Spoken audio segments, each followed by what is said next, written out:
Sipping the conversations. Real talk. Real life. Real life. Real people.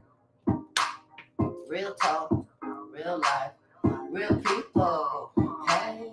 Real talk. Real life. Real people. Real talk. Real life. Real people. And 10, 9, 8.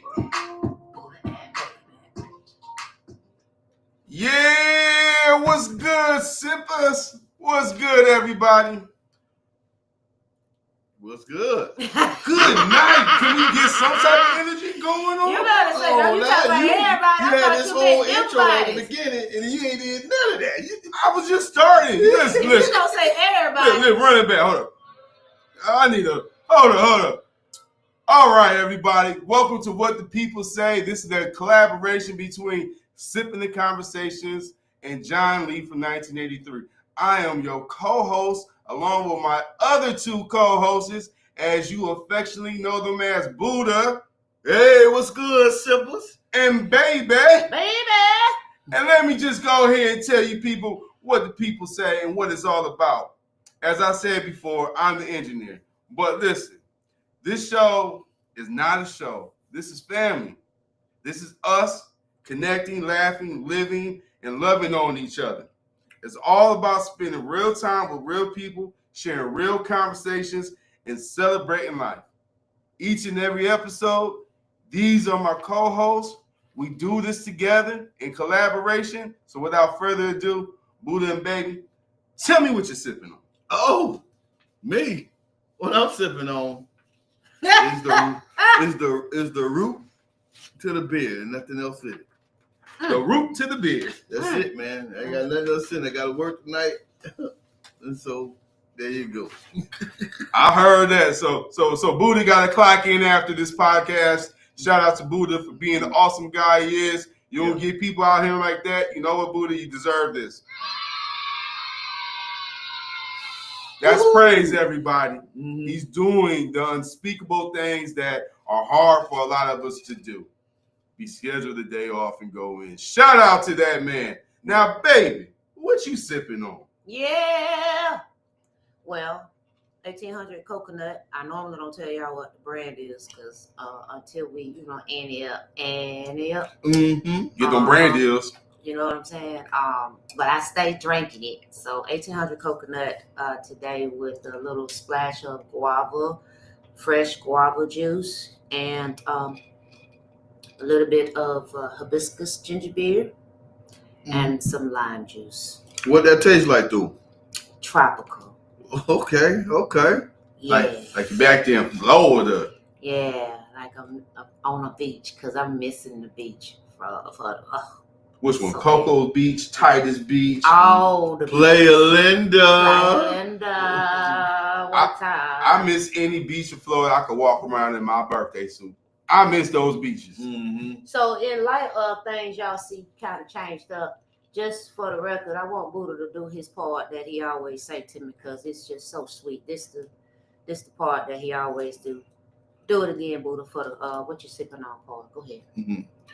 What's good, sipper? This is your boy Buddha over there. Is the lovely Baby. And we coming to you live with another rendition of Sipping and Conversation. And not only that, we have our guy, the fixing number one his engineer, engineering equipment. who's putting it together. Ladies and gentlemen, without further ado, it's John Lee from 1983. Thank you. Yes. I am tangled up in the wires. But you know what? We are not going to let those wires get in the way of this program. Yeah. We've been working hard on this for the last 5 weeks. Mm-hmm. And even the day after service, I know y'all like how that boy always be talking about God and everything. He out here with his whole bird chest on. Well, let me just tell you, because I love you guys that much, we agreed to keep the air rolling on 77 right now. So I might be sweating. So you might see me come all the way out my top. But that has no bearing on how much I love God. Okay, but I'm sipping on the Buddha special for my brother because he can't have it right now. That's okay. But he can describe it better than I can sit there and sip it. So the Buddha special is comprised, though. You like that word? Comprised. Comprised. Though, of the root to the beer with a pinch of cinnamon. Okay. And some ever-loving cognac. I am not going to say the name because they ain't paid me yet. They ain't paying for the I slipped up advertisement. on mine. I wasn't supposed to say nothing about the name. We gonna get better at that because, but we gonna get there.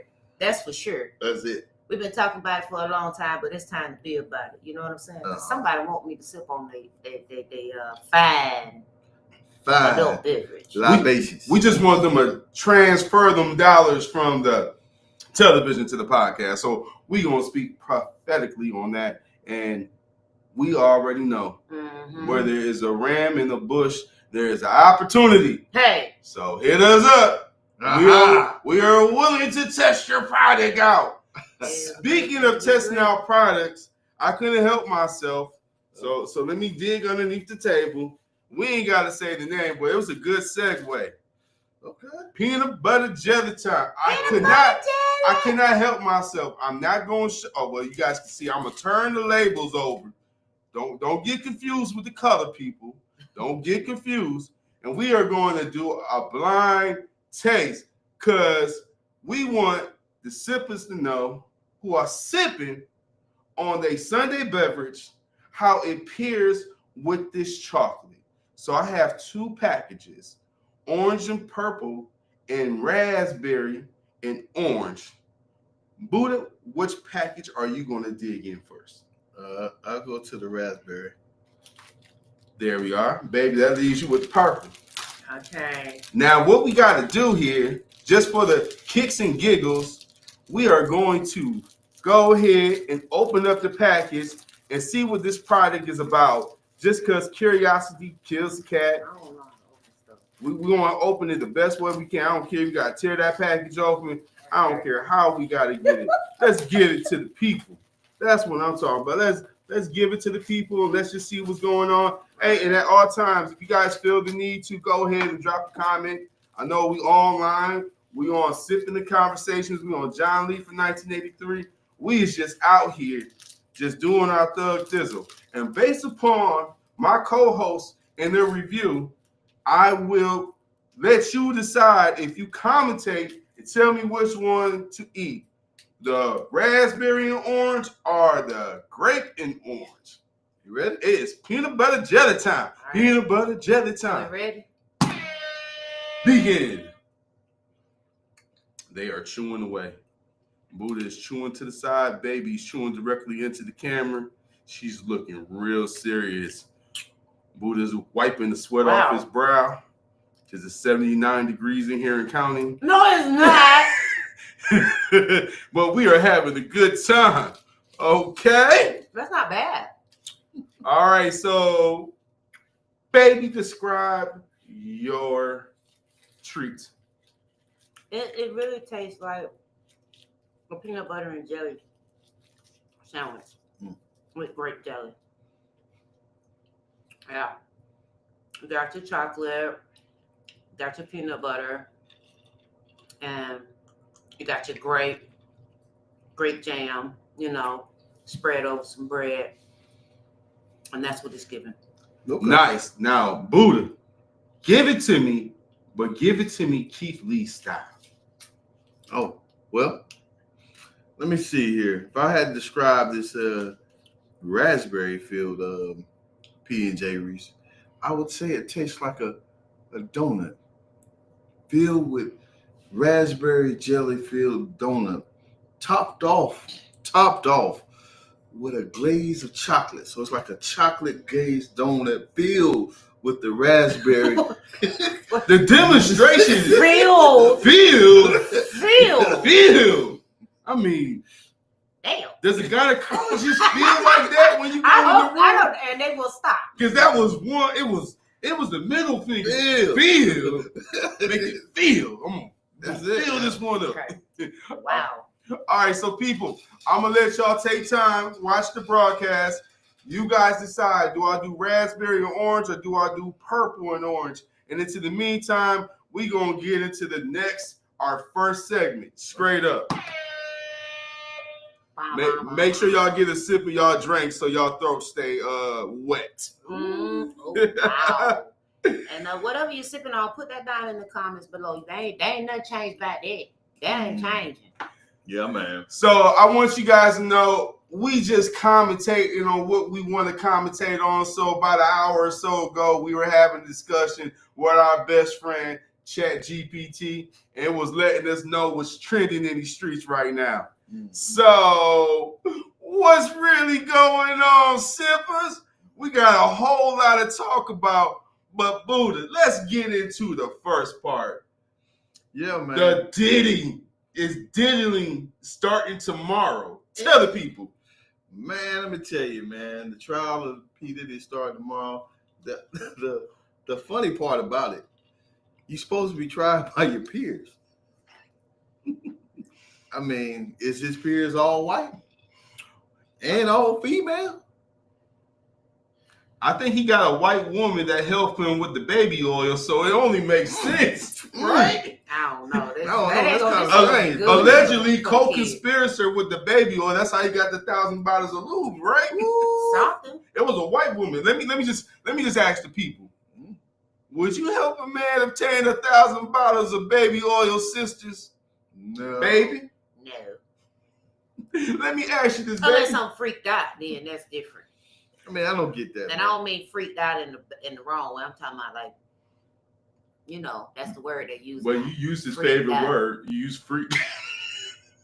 Yeah, free calls. Listen. Let's be 100. We've been in Florida long enough. We've seen quite a few things. A lot of creeps and freaks. What you gonna do with 1,000 bottles of lubricant? I don't know. Man, you ain't gonna ever be dry. No. Hey, but shout out to Butter Bliss Body, because that's what's been keeping my skin supple. So, man, Butter Bliss. So I guess I need to ask the question, man. How do you even feel about the trial in its totality? Me as a person, I mean, as a woman, and I'm gonna just tell y'all right now, I do not care. Ooh. And I'm gonna tell you because that was out of my pay range. What they had going on had nothing to do with my pay range. Right. Everybody that was participating was in a different pay range than me, and it didn't stop not now bill, no food. It did not impact me directly. Is it right? I don't know, because if they willingly participated in these activities, then it ain't wrong. So however many bottles he got, he had parties. So what seems like a lot, 1,000 bottles is a lot. But if you're having a party with 2,000 people there, and you came here for the party, you signed up for the party, then hey, it's what it is. It happens every day, right? Unfortunately. So I don't hear anything about underage minors and things like that. So I can't even much get in. Not what I don't agree with is the drugging. If the allegations of drugging, the people being drugged, that without their acknowledgement and their consent, that is what I don't agree with anywhere for anybody. I agree with you wholeheartedly. Listen, it's one thing to have baby oil. It's another thing to not have their consent. Don't manipulate for the cheeks. I got you. You show the baby oil and you leave it where it's at. They want to lube up with you, but you don't have to sneak it up in. Listen, you gotta learn about Bill Cosby allegedly using pudding pops, right? That sounds real freaky to me. But did you go to a party that had 1,000 bottles of lubrications and products there? No, I would not. But let me go ahead. Have you ever been to a sex party? Of course. Of course I have. Many of them. Do you not think they had I'm sure they had things there? Oil, all that good stuff. But everybody who was at the party knew what time it was. Right. And so do you think anybody was drugged against their will? I'm sure it was. But back to my thoughts on this P. Diddy. Sorry. Since we was on P. Diddy. Back to my thoughts on the P. Diddy situation. I think something's bigger at play. Now, did he demean women? More than likely he did. But I would question to say how long did everybody know this was going on in the circle, and how long did everybody who went after and got him know this was going on in the circle. So you could have got this guy years ago, and stopped a lot of trauma, but you didn't. Okay, it's no differently than they did with R. Kelly or any of the other guys who are repeat offenders. They've been doing it for years. And so I feel like there's something more else at play here that we don't necessarily know until it happens. So you really need to do is keep your eyes out and your ears to the street and see everything that's happening. Well, let's go ahead and put it out there like this, right? R. Kelly's making "I Believe I Can Fly," right? He wasn't getting canceled. When Diddy was remixing everything Biggie had ever done, he wasn't getting canceled. Right. They dropped a greatest hits and flop. They dropped the Love album. No love was shown. Right. Hey, it's time to cash in them receipts. Yeah. You see, 1 Corinthians says you don't hold receipts, but Americans and people in general, we keep those receipts. And what they sit there and said is that, well, you're not entertaining like this now. Now let's go ahead and exploit all your stuff, because you know the one thing about brothers and sisters, right? No matter how privileged we become and how influential we become, at the end of the day, what are we still referred to as in society, no matter how much money you have? Still an Eminem. We still a ninja in the streets. Still a ninja. I'm not a ninja. I'm OJ. Okay. Facts. Proving the point right. But Wow. I mean, like, no, like if you think about it, everything for the last three guys, like, so we talking about R. Kelly, you guys talked about Bill Cosby, and now we're talking about P. Diddy. What do all three of these guys have in common? Obviously, they were very wealthy black people, right? But at some point, Bill Cosby was trying to buy NBC, correct? Facts. Okay. And P. Diddy was trying to own the rights to that tequila company they was trying to get. He was trying to get that by force. That's that bottle of tequila with the many flavors. So he was trying to really buy that whole thing and get it for himself. And then, R. Kelly, he has a tremendous catalog of people of music that the people wanted. And how do you do those things? You put them in you confine them to a space where they can't touch their assets. And America has shown, we'll let you be rich, ninjas, but make economic wealth. I mean, how many sports franchises? How many sports franchises are owned by Black Americans? I mean, they got Jordan to sell the Hornets. That's it. And he had no reason. He make $110 million annually, and he sold it. They said allegedly for gambling debts. That's it, man. I tell you what, when they get you, when the system get a hold of whatever it is your vice is, it's only a matter of time.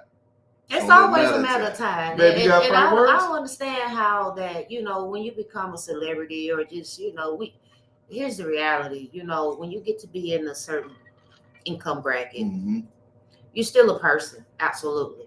But it means that all the things that you're doing as a person is still going to be perceived as, how dare you, even when, okay? So the best thing you can do is just be your true, authentic self. And I think really what a lot of them need to start doing is get ahead of their shit.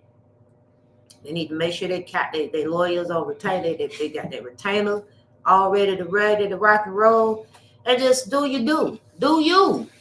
Because if you like doing these things, hey, I like doing these damn things. Right. Say that. Like, I don't know. But if you try to keep it as a secret and you be in these old high society ass dungeons and whatnot, that's what's going to happen. It don't matter how high of a price you put the entry to be, because that's what that normally happens. They make these prices high for the riffraff to stay out. Right. But they also got to know that what you said, you infiltrate from the inside, not the outside. Exactly. You know where I got that topic? You know what I got that idea from? Just real life. They've been doing it to us so long. They got our culture. They got our music. They got everything we do. Because it was on the inside. Because they on the inside. How did they get in them? Oh, yeah. They got in there because they unsegregated society. Allow black and white to go to school together so they can, so as we learning them and trying to be like them, they learning us.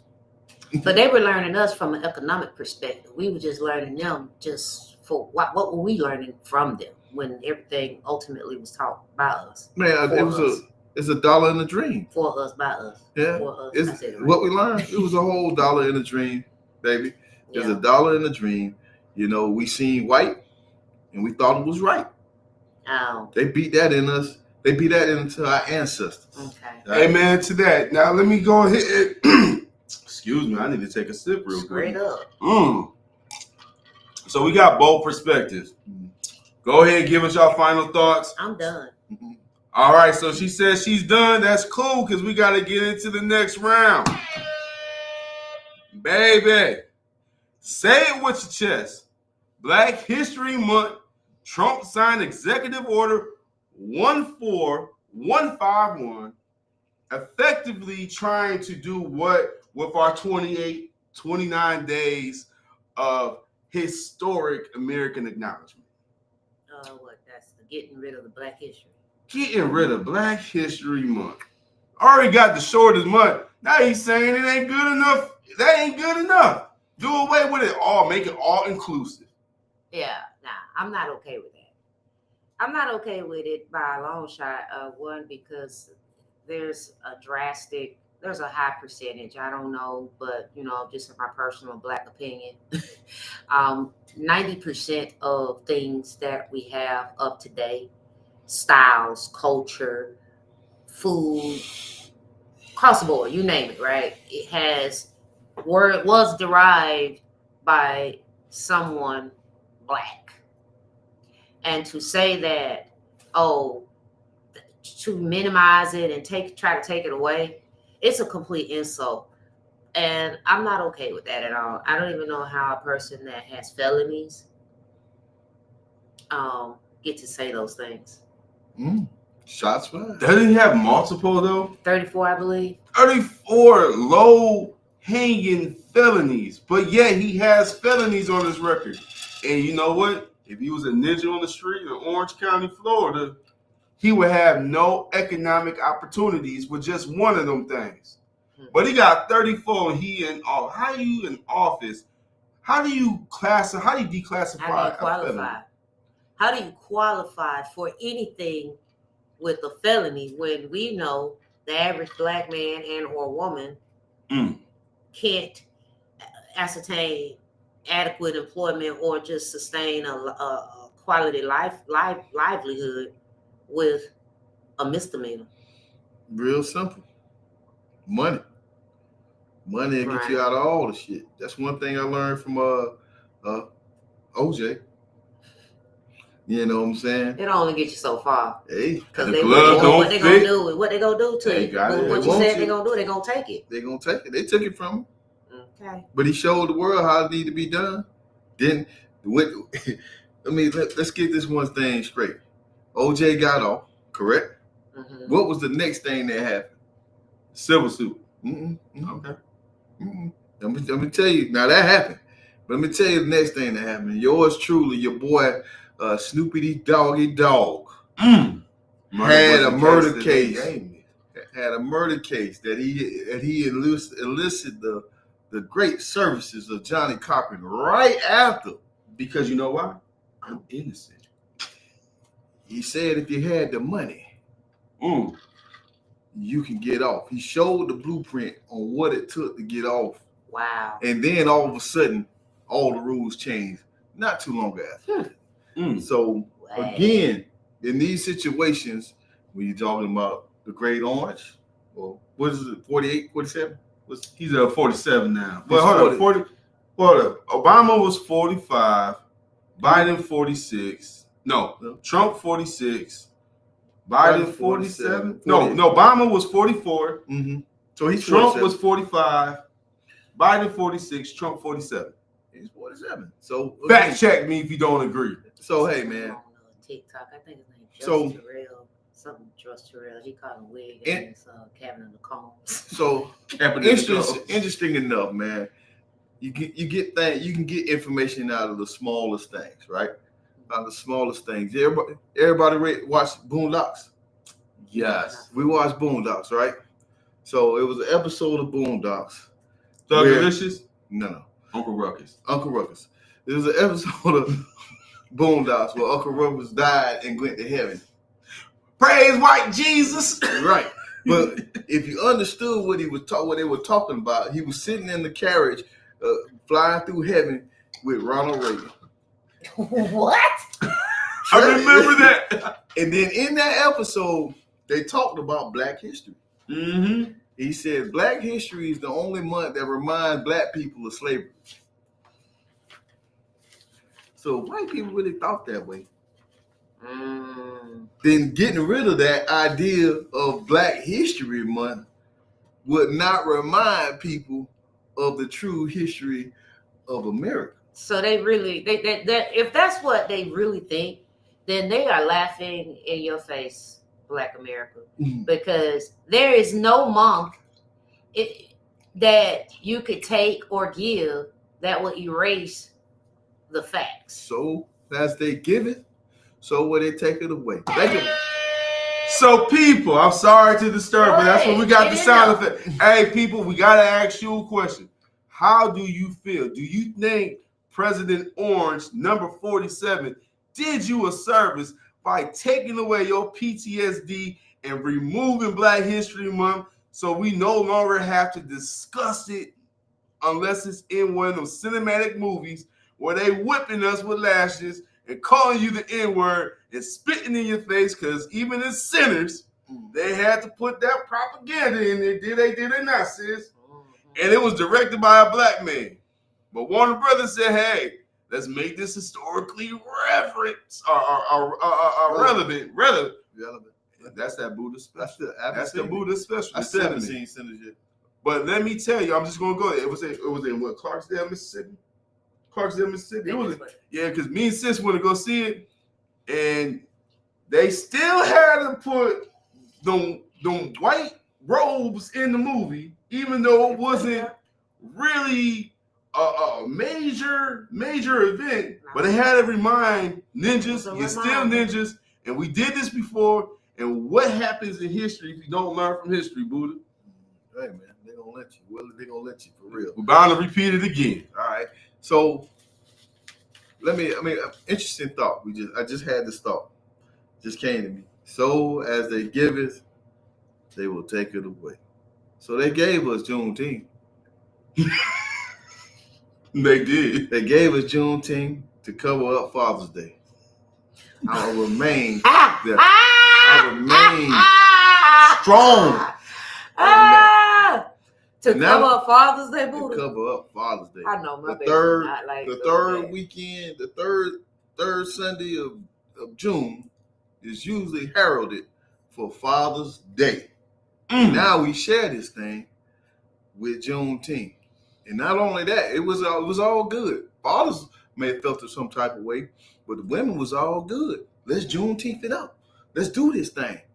And now they're trying to take away Black history. They gave us Juneteenth as an independence, the Black African American Independence Day. You got it. And now, since you got it, you don't need this over here. You don't need a whole 28 or 29. So they give it. So they can take away. I don't care. Because 365, 366 on the leap year, I'm still a ninja. I'm still a ninja. I understand. So it doesn't matter what month it is. And my history, the history of my existence, slavery, discrimination, lynching, whips, cotton, and all the above, it happened. It happened. It happened. Yeah. You cannot get rid of it. All right, in 3, 2, 1. This was a good segue. I got something, right? This is the game I came up with as part of my show rundown. It's called Example, Talk Crazy, Stay Safe game. All right, basically, example. I'm going to show you how to talk reckless legally. You got to mimic it, flip it or pass it. What we're going to do is, right, I like what Buddha said, right? Allegedly, they made black women independent so that they could minimize the black man's contribution to the family. And now Buddha just went a step further. For the few, because that's how they see it, as monolithic, right, sis? Yeah. Monolithic. If one ninja don't take care of his kids, then what, Buddha? All ninjas don't take care of their kids. So let's talk reckless, okay? Allegedly, they have upped the ante and said, you ninjas, not only are we going to praise that independent single mother who took care of your kids because you got incarcerated for 25 years for a nickel bag in 92. Mm-hmm. That you can go to the dispensary and go get for free right now. They giving nickels away for free if you go inside a dispensary in Ohio, in Michigan, in California, in Illinois, maybe even in Tennessee. They giving you this stuff, right? Okay. Allegedly, now they have hypothetically done away with recognizing Black History Month, Black Fathers on Father's Day, and gave us Juneteenth, only to probably taking that away with DEI. So my little hypothetical, and I'm sorry for over flooding and sharing all that, because that's that Buddha special right there. You gotta holler at Buddha about that. Ask him for the ingredients. You put the cinnamon with the cognac, and boy, it does things. Not only to the libido, but to your body temperature. Yeah, my chest is feeling all extra hot right now, as if we have. She said kill it. She said kill it. She fanning me. She's feeling loose. Since we doing it, we pulling out the fans right now. The fans She's feeling loosey over there. So that we don't get our podcast in any trouble, I've come up with a description. So it says John Lee gives an example of gossiping smart. Host must create a similar example or past. Okay, here's my example. Allegedly, Kanye bought Disneyland for Sunday service. It's allegedly, right? You can't get in trouble because it's all speculation. So allegedly, President Orange did away with DEI to cancel out the black man and not even give us the Father's Day card or dad book that we occasionally got. So, co-host, can we come up with another alleged thing that might be allegedly happening in society right now? Allegedly? That's you, boo. Okay, well, allegedly, they are trying to prop up the women's movement in order to digress the men's involvement. Allegedly. I was going to go with something more your speed. Allegedly, Shador Sanders fell to the 5th round to humble Deion, and allegedly the message was received because Shador, his first week in Cleveland, went to these high schools and tried to pour into these children, allegedly because the flashy big chain wearer, I'm going to do this at the combine, has allegedly changed his tune after the NFL allegedly humbled him and made him miss out on allegedly up to $50 million in upfront money. Oh, that's what you want. Okay. Allegedly, they are trying to dismantle the Department of Education and move everything to the SBA, which is Small Business Administration, so that minorities are unable to attend school and make it harder to have funding for your entrepreneurship opportunities. Snap, snap, snap. Y'all heard me on Facebook. I hope so. Allegedly, us as a culture need to get back to what they call that, trade school. That's what we allegedly need to do. All right, baby. I'm gonna say this for both of y'all. Allegedly, Kim Kardashian is in contentions to do a reboot to The Bodyguard as Whitney Houston.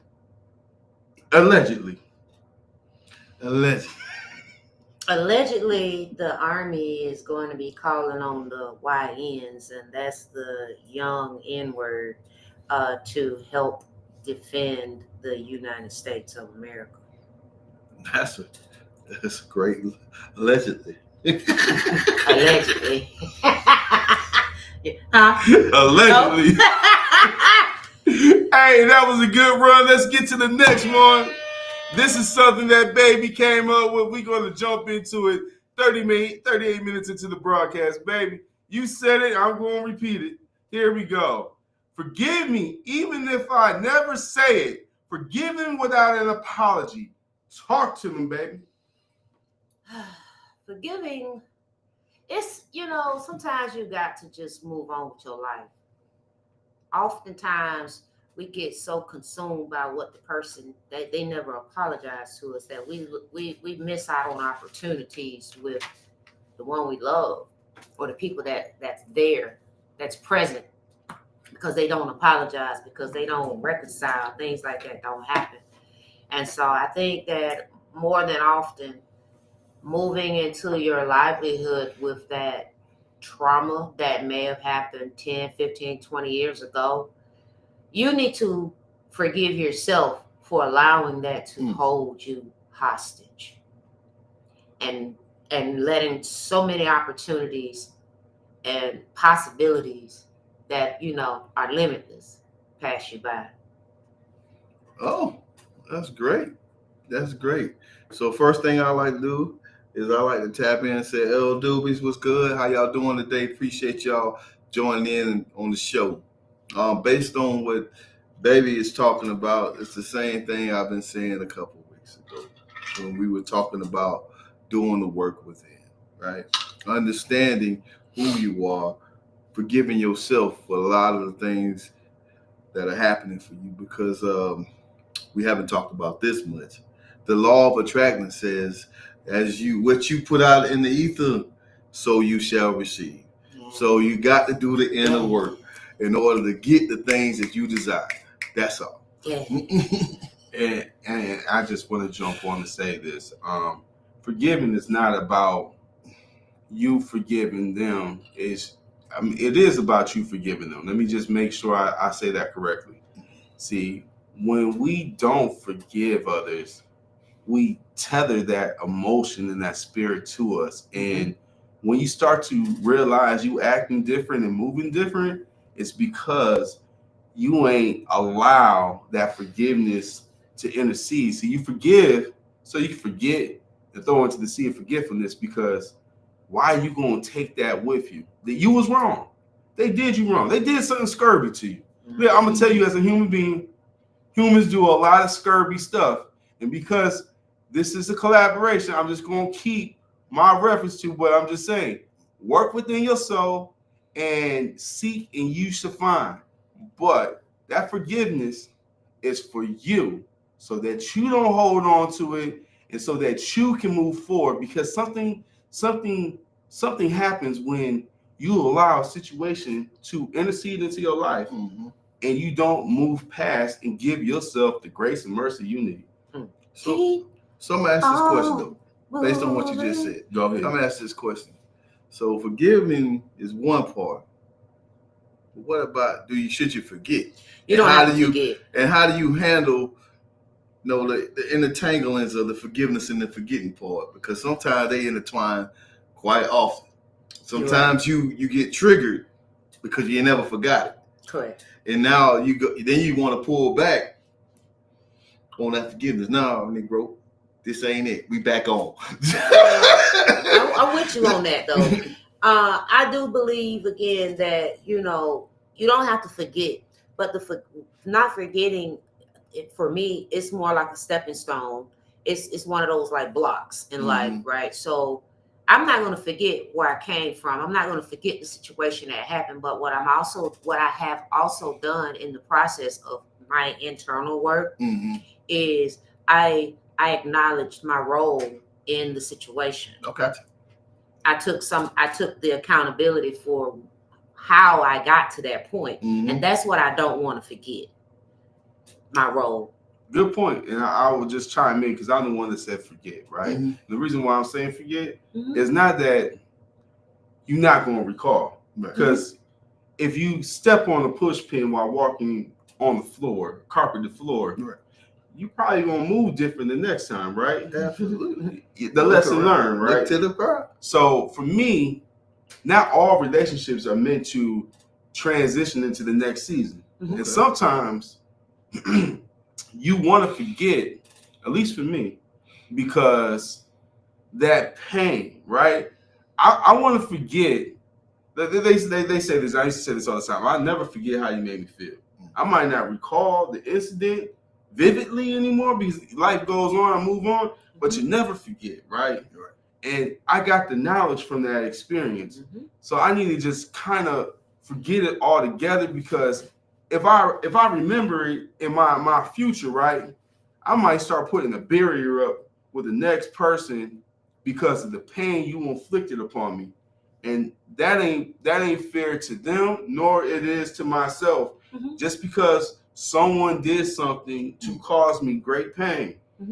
The biggest thing I could ever do, big up anyone in a vulnerable era, is forgive and forget, at least for me, because I don't have the time. And see, it's like what they say about the good Lord, the sea of forgetfulness. I want to kind of throw some of that in forgetfulness because if I think about it too hard, it might bring up some pain that I might be ready to act on. And I don't need to be thinking like that. So I guess the real question is, based on what I heard you say, is if you don't forget and it keeps coming up in your mind, have you really forgiven? The answer to that is no. Because if you keep getting triggered by past transgression, like I'll give you an example. And I've seen this happen. It's happened to me before. I'm sure this happened to a lot of men out there and some women. Y'all may not admit this, but y'all have done this. A man that cheated on you 10 years ago, right? They cheated on you 10 years ago. You wait 10 years to cheat on him back. And then you take it all the way back to where you cheated on me 10 years ago. Y'all celebrating Christmas? As yo, so I gotta pay. I should get a pass. I ain't waiting that long. But no, I mean, this happens. I ain't waiting that long to get my get by. This happens. Like, I mean, you bringing up a very valid point, and this is why I said this. Love is not supposed to hold on to these receipts. That's not what love is about, right? So, like Buddha said, if you truly forgiven someone, then you try to forget it. But what does it say? Because let's be honest, we two guys, we 2/3 of the podcast. Y'all human. Why y'all ninjas keep doing receipts and try to bring them up as if they ain't got an expiration day on it? Because what happened is y'all be getting brand new. Y'all be getting ripped out the plastic at the brand new. Yeah. What? Okay. And y'all be forgetting. Y'all don't be humble about it. That's y'all really be. I don't know what to say about y'all men folk. Many of you men folk, but that's where a lot of that come from. But I'm fair. I'm fair. I am fair. Okay. Women do be doing the most. Oh yeah, they do. A lot of women really be doing the most because why? Go on with your life, lady. Go on, ma'am, and do something positive. Do something else with that energy because if the man don't want you, the man don't want you. Okay? And you put so much energy in the man that don't want you, you missing the opportunity with the man that do. So Your friend zoned him. Yeah. So, in the name of, not to cut you off, baby, Yeah, go ahead, I appreciate it. In the name of forgiveness, right? The forgiving part was they took him back. Facts. That was the forgiving part. He did the crime. They decided to stay with him, but they gonna punish him. But hold on. Let me ask you. Allegedly, they ain't forgot. I'm not doing it. I'm not doing it. Now, I ain't doing it. I ain't doing neither one of them. The ultimate goal is unconditional love, right? That ain't real. But go ahead. I'm sorry. Go off, King. Hold on. See, I'm allegedly. So John Lee from 1983, he likes to go in different directions, and so in most of his directions lately has been on the spiritual tip, correct? And so allegedly, and so let's talk about. I'm gonna talk about this thing because this is tied into forgiveness. I'm gonna tie it all together: forgiveness, unconditional love, right? So if you forgive somebody, because if you want to talk about the Creator, He must forgive us, correct, for all our transgressions that we've done from the past and what we're going to do. Knowledge, that's what repentance is for. When you repent and you ask our Maker for forgiveness, He puts them in the sea of forgetfulness and gives us grace and mercy because He gave His only begotten Son so that we can have entrance into the kingdom because we were not worthy because our flesh keeps us bothered and hot, allegedly. So slow down. That was great, but slow down. Slow down. Hey, tell a friend to chime in. Yeah, make sure y'all sharing. So I said all that because we're gonna go back to the beginning, right? In the beginning, He said that us, man, was made in His image, correct? Beautiful. All right. And so as He forgives, not you are made from my rib. as He forgives, right, and gives and shows us the unconditionality of the love that He gave on us. If you believe in it, you got the first part, you believe in it. You got to believe in the unconditionality of His love. If we're striving to be as He is, shouldn't we be unconditionality in our love and forgiveness? But we got to practice it. He gave us the tools. Some people, we read this, we know this. Everybody in America, living in America, everybody in America have a baseline understanding of what Christianity is. You had to, because we started out praying in school. We started out doing the great things, and the only time you got anything outside of Christianity is because your family brought that to you. Hold on. Our Father, which art in heaven. I pledge allegiance. I pledge allegiance to the flag of the United States of America, to the republic for which it stands, one nation, under God, indivisible, with liberty and justice for all. Okay, they took it. And they got out of the school. Hey, you remember when they used to whoop your butt in school? How many killings you had allegedly in school when you had? I never got power. A lot of You had mass shootings when God was in school and you was getting your butt whooped? No, I didn't have no lot of mass shootings. That didn't happen. But I just want you to understand, as you trying to get close to godliness, that's what you're trying to do. If that's what you want to do, understand that this thing is called unconditional love, and you need to have it for your brothers and your sisters who do you wrong, and you need to move in this light if you so choose to believe in that type of way of living. Facts. So that's kind of how I tie that in: unconditional love, forgiveness, all in one. And that was beautiful, baby. You got some final thoughts? I don't think I'm supposed to go behind that. Yeah. Next topic, then. Let's get into it. Baby, you want to lead? Is love. If love is free, why is my heart in debt? Why love feels expensive when it should be free? Oh, did we talk about this a couple of weeks ago? Go for it. It ain't free. The debt is the act. The love without the verb of it, is it love? What is love? Baby, don't hurt me. I was singing it too. No more. Now, for real. Love is an emotion. To love is the verb. To love me is to show me.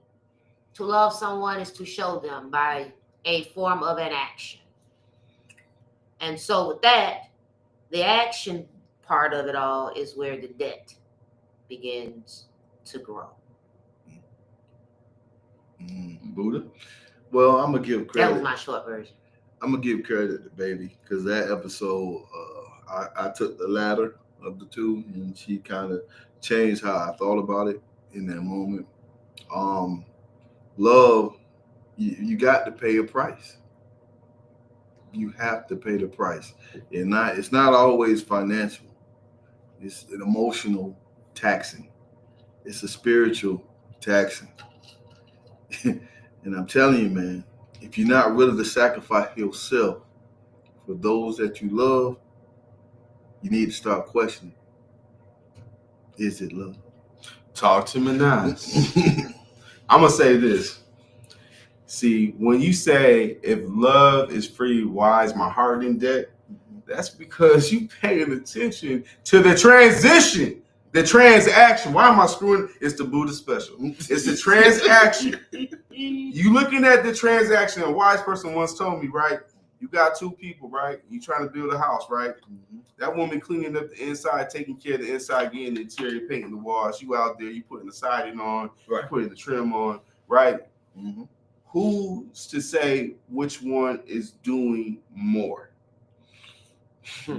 See, that's the problem. That's real bad. That's the problem, right? Because we looking at the transaction, right? Yeah. Your transaction costs $299. Mine's cost $395. But at the end of the day, you can't have an uneven house, right? If the foundation ain't where it should be, then the house is going to eventually lean and fall down, like the big bad wolf did when she went and blow little Robin on out that house. So the thing is, it's based upon transactions to me, right? Because at certain points of times in your relationship, if you get there and you are vulnerable, you understand you might get laid off. Your partner might get a better job. At certain times, you can take care of all the utilities. You can take care of all the mortgages. Right.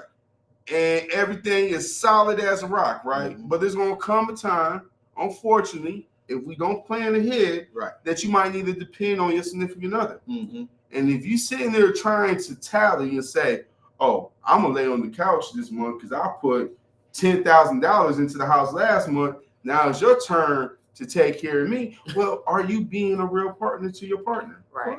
The work is every day. Reciprocity is a real thing. Now, reciprocity is different than transaction, right? When we sit there saying, I'm looking at the transaction that you made versus the transaction I made. We're looking at the investment. It's uneven. Right.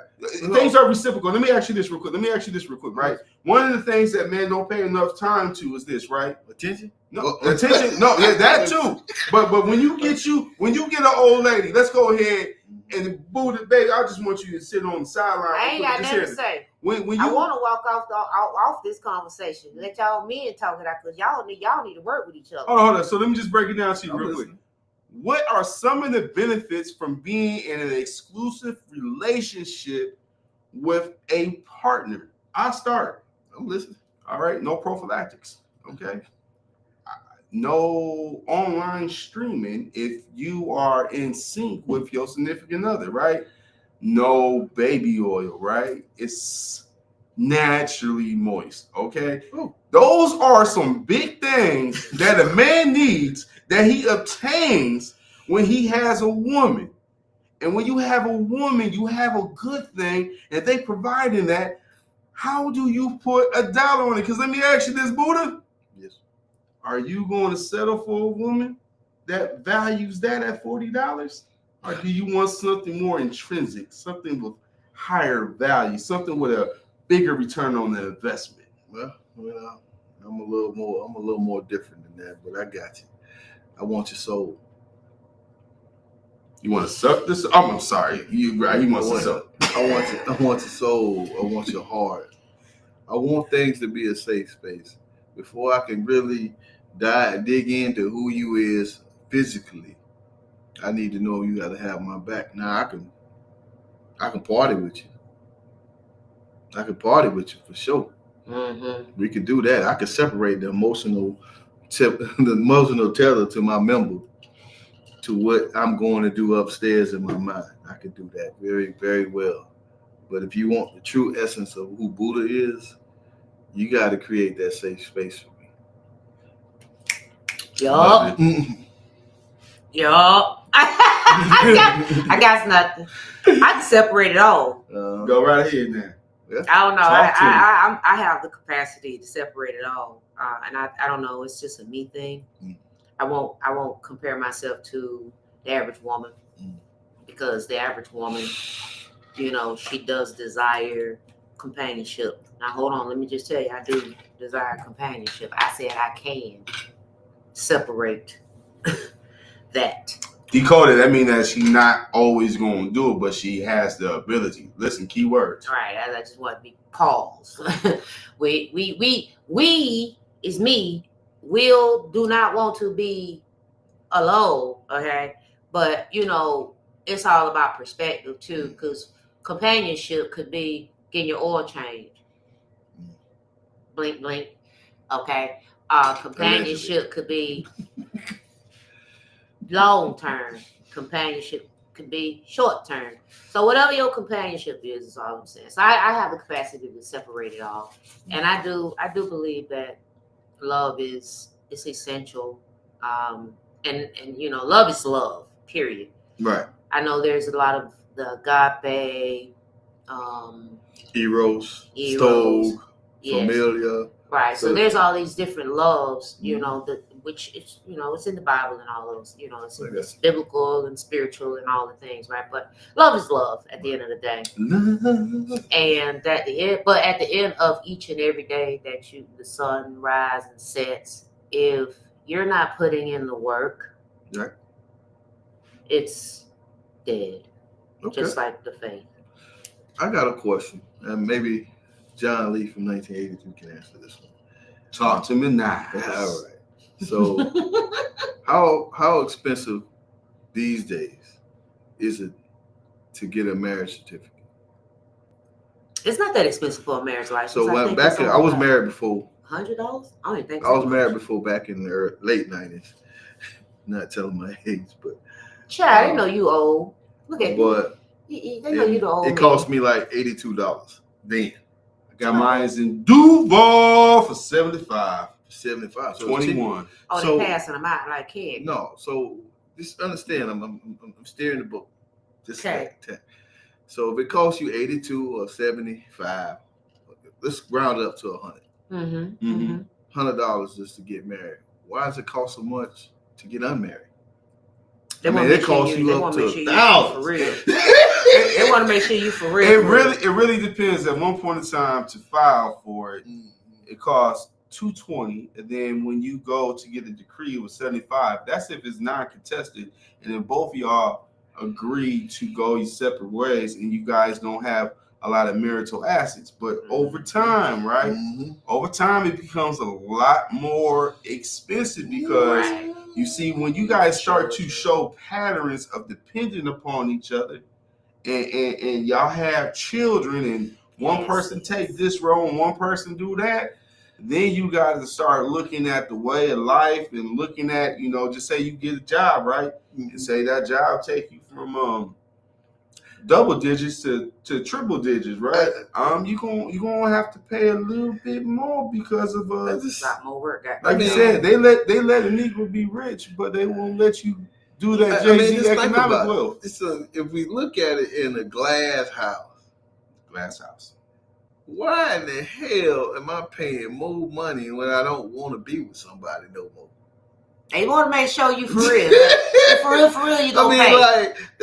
Listen. Because the communication now. Then they saying, until you get this divorce, you can't marry no.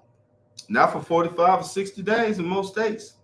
You can't marry. Don't ask me why I know all this information. I got Chat GPT going on in my Ray-Bans right now. It ain't that. My Chat GPT going on in my Ray-Bans. Hey, Meta, exactly. I got you. But no, I mean, just really think about this. Like, you pay minimal just to get married, but it costs so much to get unmarried. Right. I mean, I don't know. So you got more. So when you got married, it was at the top. Not saying digging the ditch is bad. I'm not saying digging the ditch is bad, or and I don't really want to use that as a reference. But let's just say when you get married, it's like at the bottom of the surface, and as you each year you go, you add into a pile of goodness, greatness, badness, and etc. Right. So now, in order for us to divvy this up evenly, okay, you're gonna use up a lot more time that they could be having other court cases. So you're basically paying for the other court cases. I actually like how you just put that in perspective, because you got to look at it right there. We was just talking about transactions and debits, right?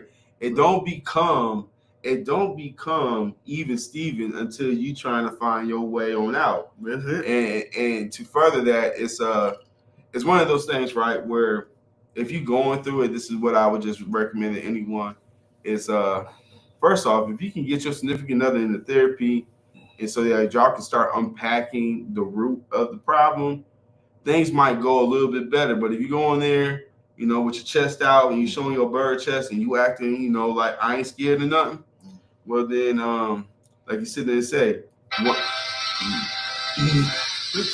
Bet, straight up. And with that being said, look, hold on. And with that being said, look. With that being said, we gotta go rapid fire. We over 60 minutes. Yeah, we wrapping it up. Listen, I want to get into this. I want us to just go ahead and speak on this because we gotta get into our own little topics before we close the show. Oh, we is. But hold on, yeah, we got a couple corners to unpack. But listen, we're gonna make this because we had a great show thus far. But I wanted to go ahead and give this last segment a positive spin, right? It ran in my family until it ran into me. How trauma passes down unspokenly from generation to generation. Can you guys provide me one instance of where you have broken a generational curse amongst your family with you recognizing that it ran in the family until it ran into you? Baby? Not 100%, because I don't want to say I was raised unethically, because it was always about morals and values.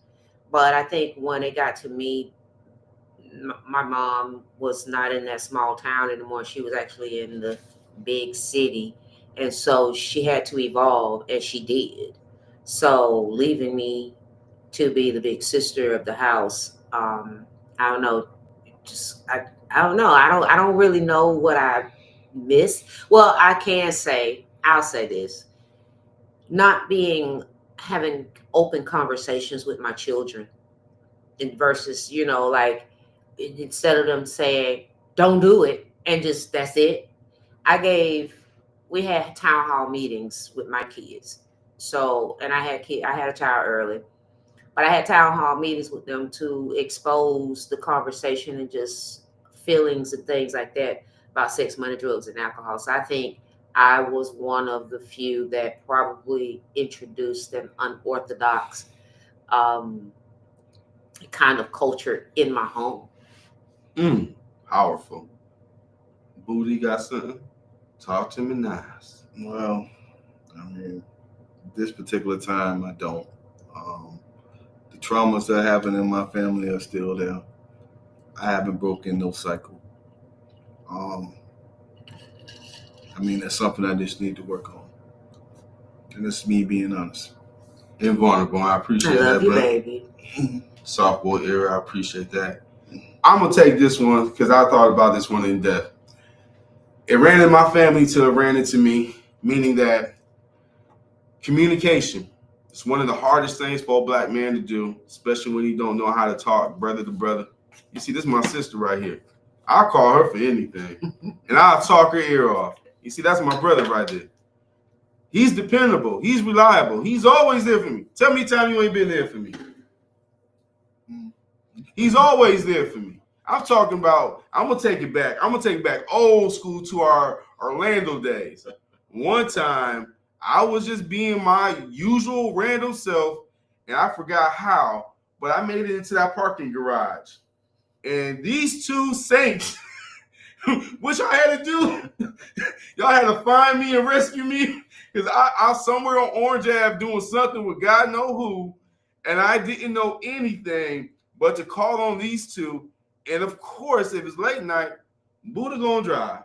He ain't gonna let his lady go out there by herself, correct? Correct. So they both came to my aid. In the morning, going to get that food from downtown. The point I'm making is that I have a great relationship with these two of these people, but because of me and my disposition and not having strong relationships with men growing up, it's harder for me to have a true relationship with, men.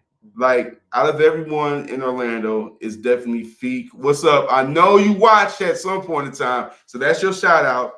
Everyone said that's my big twin, because we both bald and cocky, but he made me look like he's just a little tall. Yeah, he made me look just like a little tall. He made me look like dog, man. Like that's my Aries twin. Like one time we was out here at a function. It was sun dressed in shears, and I had a lady with me, and he got to dancing. I said, well, you become his lady. I ain't stopping it. I just gotta move forward. The 100 men versus the gorilla. Oh, exactly. He's that. I tell you what, you want him with you. You want him with you. Yeah. So fact. So the point is, it ran in my family, so it ran into me. And one of the ways I came with a counter is that two of my loved ones that I don't have a relationship with, what I have decided to implement and start doing is sending out letters.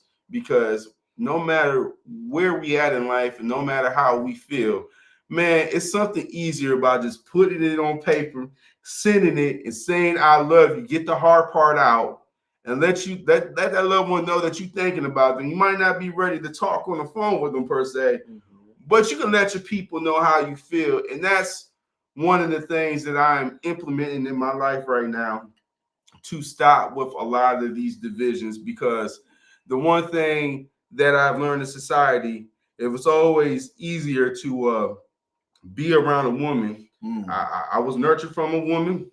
I drunk my mother's bosom coming out the womb. The attachment and the affinity for women is real. But because I didn't, and no knock to my dad, because dad, he was a great dad, but he was more so for the weekends and he was for the wisdom.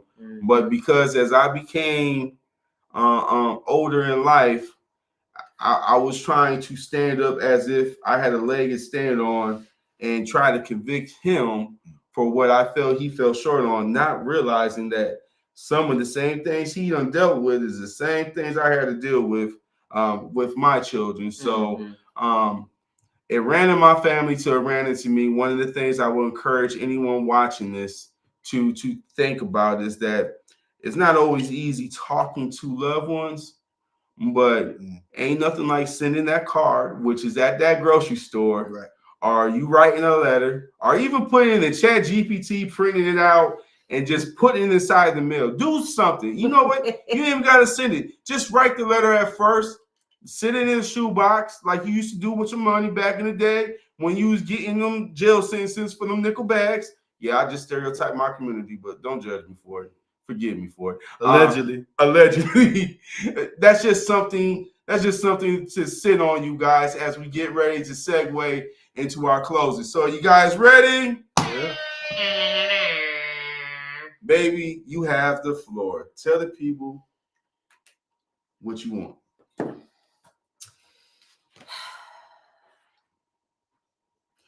If you have a loved one that requires your assistance because they have endured a health medical disability of some sort, it will be challenging. It will be hard. But just know that you can do it. I'm saying this because currently I got permission to say this. Currently, my 22-year-old is taking care of her father. He is a two-stroke survivor, but it is challenging for her. But I see the effort that she is putting into doing the things. She don't even have children. So this is almost like her having a child. And I also want to give a special shout out to Buddha for allowing her to have this opportunity to be of servitude to her father. And I'm pretty sure if he could actually say those words, he may say something of similarity that thank you. So we all thank Buddha, and I'm pretty sure her father is extremely proud that she's doing this. But men, take care of yourselves. Do the best you can with taking care of yourself now as a black man, because far too often when you are not taking care of yourself, someone is left to take care of you, and it could be your 22-year-old daughter. Thank you. That's all. Buddha, talk to them nice. Oh well, two things. First of all, shout out to my cousin who has Down syndrome, Dion Smith. Today is his birthday. He turns 35. We're supposed to be in Fort Lauderdale.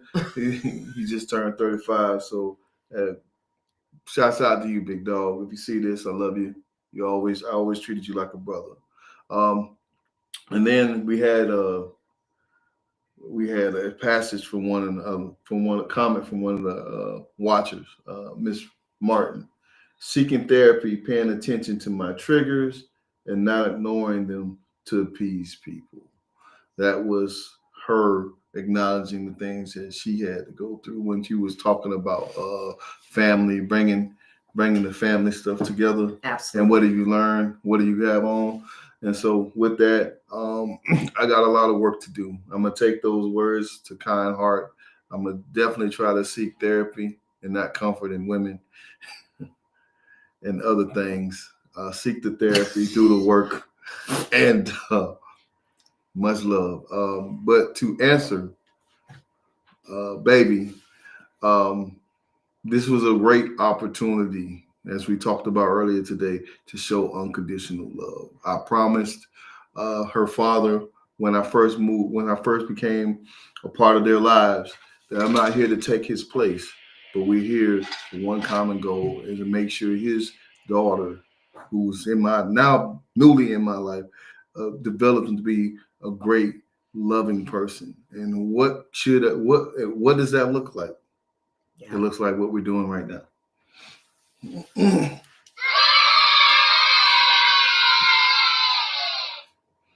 And you guys, I just want to go ahead and say this for John Lee back from 1983.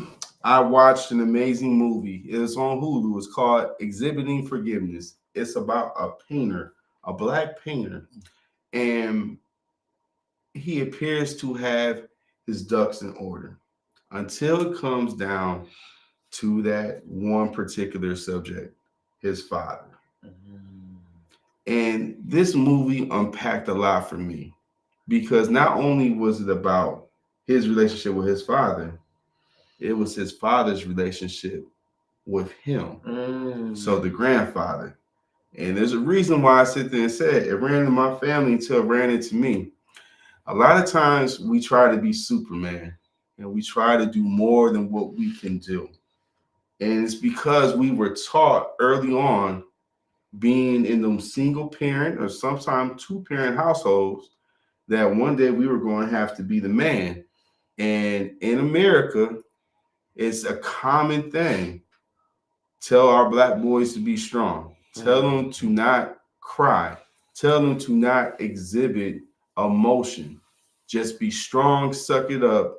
And then as they get older in life, they have to start to unpack it, because that's where the forgiveness comes from. Things are going to happen to us all. And I say this, and I'm going to share with you guys where I'm at. And being that I'm her father, I just want you guys to keep me in your prayers, because It goes without being said that a lot of people have known about my situation. A lot of people have chimed in on my situation. My daughter was found, as you guys know, and we are still ongoing therapy. And we're not publicizing our personal lives, but I ask that you guys keep us in your prayers because healing has started. And it's not easy. Forgiving, moving forward with those that you can move forward with, and loving. Just like my people said, we dealing with a stroke victim. We dealing with someone who has a diagnosis that they did not ask for. And on my side, I'm dealing with mental health. And I've been learning to be a caretaker and a caregiver to someone who did not ask for anything, but to be normal, to be full functioning, to go to school, and to be loved. So I said this because this movie was profound, and I won't spoil the ending. But when it's called upon you, I don't care, write it down. Fight with yourself, talk in private, consult with whatever you got to consult with. But don't suppress that feeling, that emotion. If something's telling you to lead, these two are the pillars of that to me. Because families are all different, and I think we need to stop looking at each other monolithic. So with that being said, I want to thank you guys for being with us for this episode of What the People Say, featuring Sipping the Conversation. My brother, Buddha, and my sister, Baby. I'm John Lee from 1983. And before we get offline, I just want to let you guys know for the next episode, your boy is launching their OnlyFans. And every week, the first subscriber gets to DM me and tell me what to wear for the next show. Pay the fare, pick the wear, help fund the show, and keep it moving real and independent. Straight up. So if you want to see me like this with the belly showing, I'm going to drop the link in the comment section. Hey, I got to join this. I need to get my toes exposed. They say they paying for feet. We're gonna start with OnlyFans and we're gonna take it from there. But let me just say this. I am a God-fearing Christian and Pastor Philip Anthony Mitchell. I am being shepherded by him in 2819. So don't get your perversions going, because a no is a no is a no. You might choose the color, but that's about it. All right? All right. And It's going to be great. we love you guys. We'll holler at you guys later. Do we got the music? Oh, I don't even know. But we out. Oh, I got to end the stream. Oh, my goodness. Look at that. It looked like